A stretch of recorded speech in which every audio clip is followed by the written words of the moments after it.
Peace, it surpasses all understanding. Grand Rising. Grand Rising.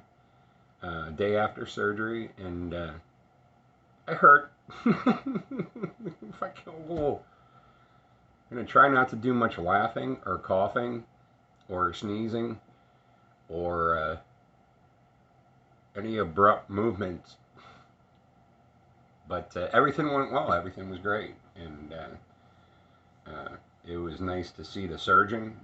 The surgeon is somebody I know from back in my days of working in healthcare in a hospital setting, and he's a good dude. Um, but yeah, I'm home. I've got a little bit of that for the discomfort, and there is. He told me, he's like, no, you're gonna be hurting. He was right. But I've been considering those moments over my life where I was intuitively guided to reach out to someone, or I in particular, like most of the time, that intuition, my intuition shows up, and the way I would describe it is a still black pond with a single drop of water, and the water is rippling. Um, a black, glistening, shimmering pond, flat, black, and it's in moments like that in my awareness that I'm guided intuitively toward something, someone, an experience, a person, etc. And the one that I'm recalling first, there's been a couple in the last few days. I've had some vivid dreaming. Excuse me. I've had some vivid dreaming. Um, but this one particular experience, excuse me, um, this one particular experience that I had, I'm looking back on, it was a female friend who I was quite close with. Um, she's moved on in her life, but it was somebody at that time. We were quite close. We had dated for a brief period of time, and it was a nice relationship. We simply had two different, our paths diverged, um, and I had certain things that I needed to do and accomplish in my life, and so did she. And but we always, and even to this day, even now, whatever, you know, 13, 16 years later, 2006, whatever, it was right around 2006. Um, we've maintained contact on some level as friends, and it's been wonderful. Um, but there was this particular experience where I wasn't necessarily in that black, still pond, uh, gut feeling, intuitive feeling. I had what I would like a psychic, um, a psychic connection, sans the Dionne Warwick vibe. Um, and in that experience, I felt it was her. It was this particular female. This is years later. This was probably, I don't know, let's just say 5 years ago, perhaps. But I was driving in my car, and I had this idea, this notion, this gut sensation, gut wrenching sensation that she was in pain and in fear. Deep, like, holy crap. Something that you cannot ignore. And after a bit of processing it, like, what the heck was that? What the heck was that? Um, I called her and I left her a message. She didn't pick up the phone, but I left her a voice message, and you know, I was thinking about you. Something came up in my awareness, and it just didn't feel quite right. I want to check and make. Are you okay? Is everything all right? You know. It was a denser, darker, heavy, painful, fearful expression. And that I picked up on, that I sensed on, was definitely from her. It was like, there was a connection there. And I left her the voice message, and I didn't hear from her. Didn't hear from her, didn't hear from her, didn't hear from her, and I let it pass. So much so that I had kind of forgotten that I had even called. And if something had been wrong, we're close enough that she would have returned my call or whatever if she wasn't preoccupied, whatever. Maybe a month later, all of a sudden, a month later, phone rings. It's her. How did you know? How did you know? And, I just explained to her, and she, from our relationship, she was already somewhat accustomed to my personality, and, doing things like that were, not out of the norm for me. And she's like, well, how did you know? What did you feel? What did you sense? What?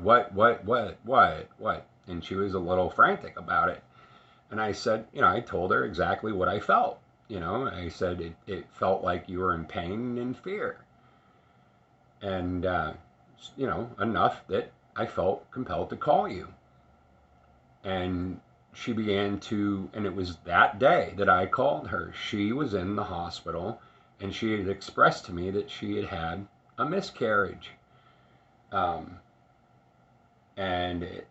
it was, there is no way I would have known this. There is no way I would have known this. But it was that day. We looked back on, what's the day that I called you? Yep, that's the day that you were in the emergency room and going to surgery having a miscarriage. And it was a surgical miscarriage. It wasn't like something that would happen at home.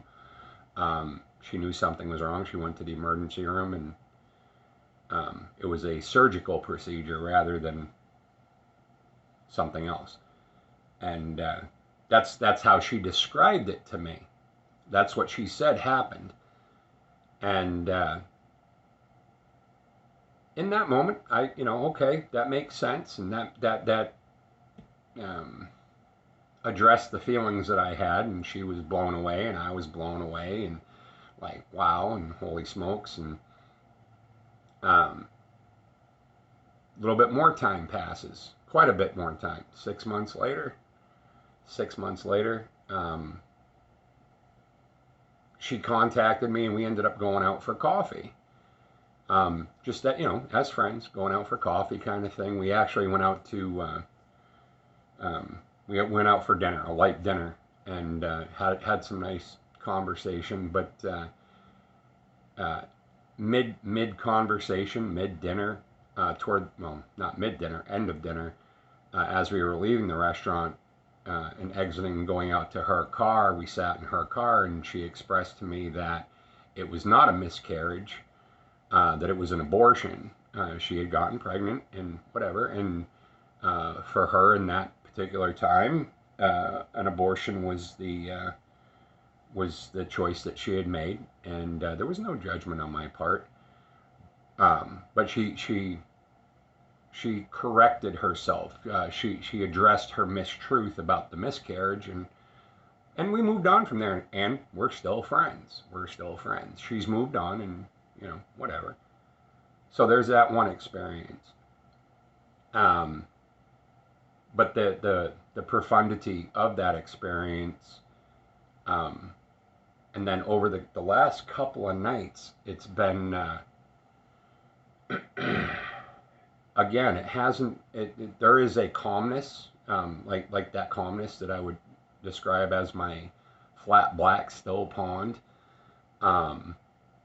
With the single drop of water and the ripples. But over the last few nights, I've had some very vivid dreams. And I'm growing in embracing, understanding, and receiving that when I am asleep, when we are asleep, there's a lot more going on than when we're awake. And I'm not just simply talking about our subconscious. I'm leaning into the ideas and embracing the ideas of projection, travel, ethereal travel. When we're asleep, when we're in our unconscious, we are actually more authentic to our divinity. And over the last 3 nights, I've had three very vivid dreams. One, I was visited, or there was someone who I've become friends with. And it was just a nice moment. Hey, hi, eye contact. Wow, look who's here. And eye contact and a big hug. And it was very simple. It was a very simple, nothing elaborate. It was just like, whoa, hey, like, it's wow, it's nice to like see you in person on an ethereal level and have a hug, have a moment. Just like, wow, that's great. Profound though, profound. Then the night before last, I had a dream. I was walking down a path. Now this lends itself more to symbolism and um, being even though I am in my subconscious asleep, I am very consciously aware of what um, and symbolism. And I've seen I've seen some things when I've been in meditation, just closing my eyes. I've seen things on an ethereal level in my sleep, in my subconscious. Um, one might perceive as dreams, but I'm still definitely leaning into where it's more of a ethereal travel kind of thing. It's wow, like it's a wow. And I was walking down a path in this dream, and it was a beautiful day. It seemed in the experience much like it is right now, turning autumn. A lot of leaves and pine leaves on the ground, and perhaps a little bit of a fall-like cloud cover to the sky, sweater weather, that kind of thing. But I'm walking down this path, and as I'm walking down the path, approaching me is a skunk. Now this isn't like the old way of thinking about a skunk, like, oh my God, he's gonna spray me. It was what captured my attention in that experience, and I would view it more as like a spirit animal or a spirit guide, an animal guide, a the animal symbolism in dreaming, or Native American culture, the symbolism of animals in our awareness. And this skunk was not it was a fellow sentient being, and the skunk was just beautiful. It was just beautiful. We had, black with a white stripe down the back, but the black fur, it was clean. It was a clean. The black fur was shimmering, and the white stripe, the white fur was lustrous. It was, and big brown, beautiful eyes on this skunk. And as the skunk saw me, and I saw the skunk, and it's like, I see you, and you see me. And but why the heck would I be dreaming about a skunk? So I looked up the spirit guide, like the symbolism of animals, and particularly a skunk. It was weird because we have this predisposition to judge skunks as they're smelly creatures, whatever, and they're not. They're not. If you actually look at a skunk, they're quite passive. And that's another thing I learned in this. A skunk is like when it's afraid, it sprays, but it's not spraying at a target. It just sprays. we have this image of, like maybe in a cartoon where Pepe Le Pew raises its tail and is actually shooting the spray at the creature or at a dog or at, whatever. They don't do that. They just spray. And it's the smell that keeps the predator or the enemy or the whatever away. It's a very passive way. It's a very gentle way of saying, hey, um, if you look at a skunk, they're actually quite gentle. Um, they're quite passive. They're non-violent. They're non-violent. Even in their spraying, they're non-violent. It's just, hey, keep your, this is my bubble. You stay out and whatever. And the vulnerability of a skunk, when a skunk defends itself, I believe it takes 4 days for that gland to reproduce the spray. So for 4 days, they are completely vulnerable. They do not defend themselves lightly. They do not defend themselves unless they feel a genuine threat. So again, going back, a skunk is not an aggressive animal. It's passive. It's gentle. I just want to go on my way and be undisturbed and live my life.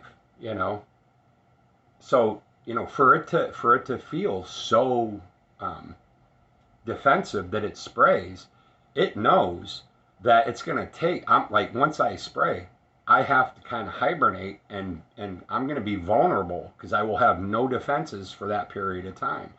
There was just a lot of symbolism there too.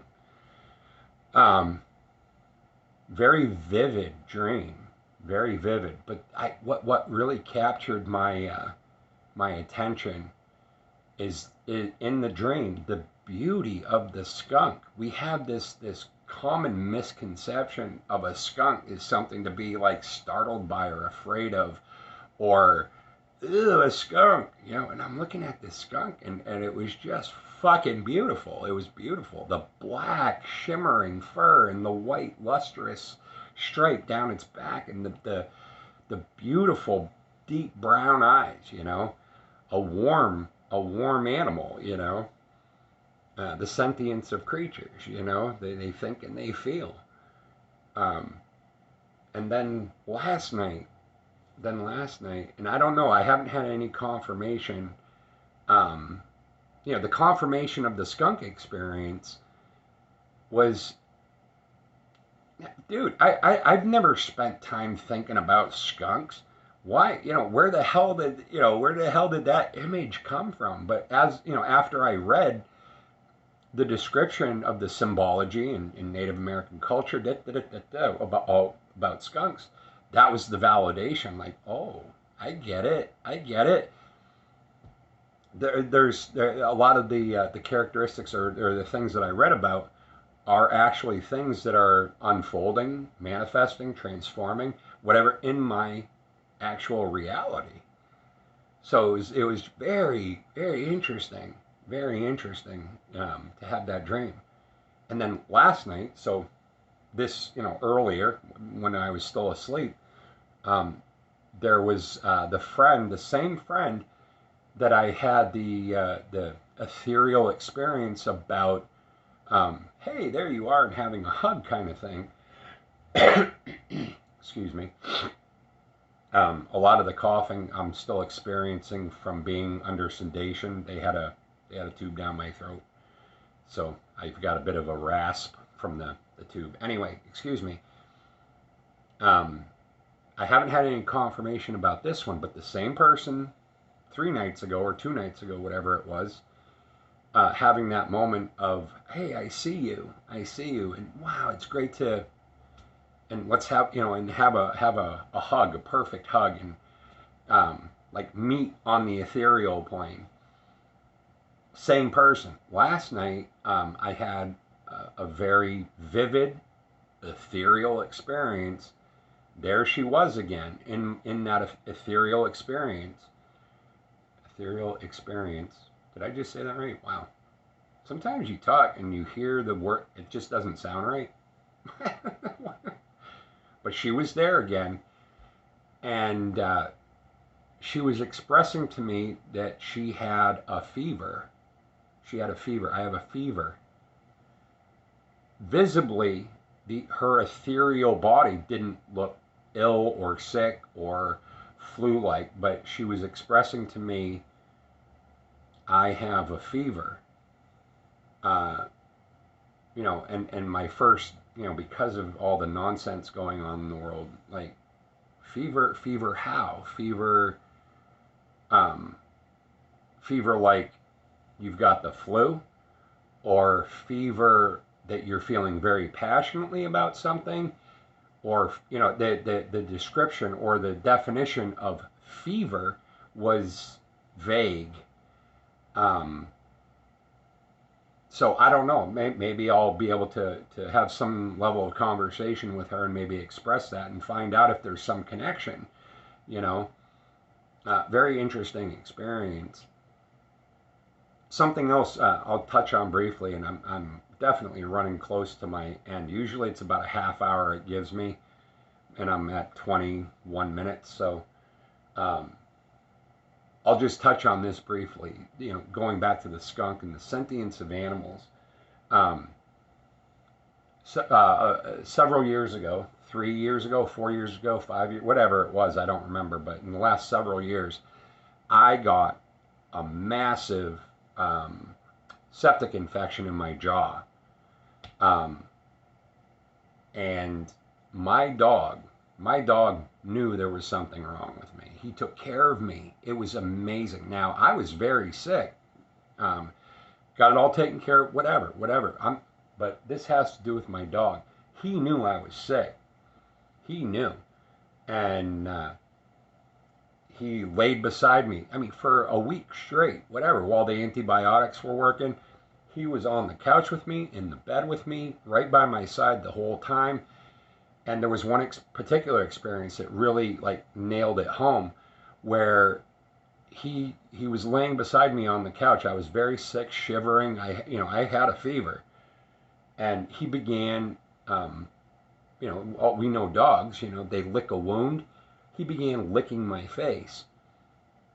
And it was just an amazing experience, a bonding experience, that he knew I was sick and he was taking care of me. Yesterday, when I got home from my procedure, I was on my couch on the recliner part of it, laying back on the recliner, and he jumped up onto the headrest of the couch, laid his head right next to mine, and I was quite uncomfortable. I was uncomfortable. I didn't want to move much.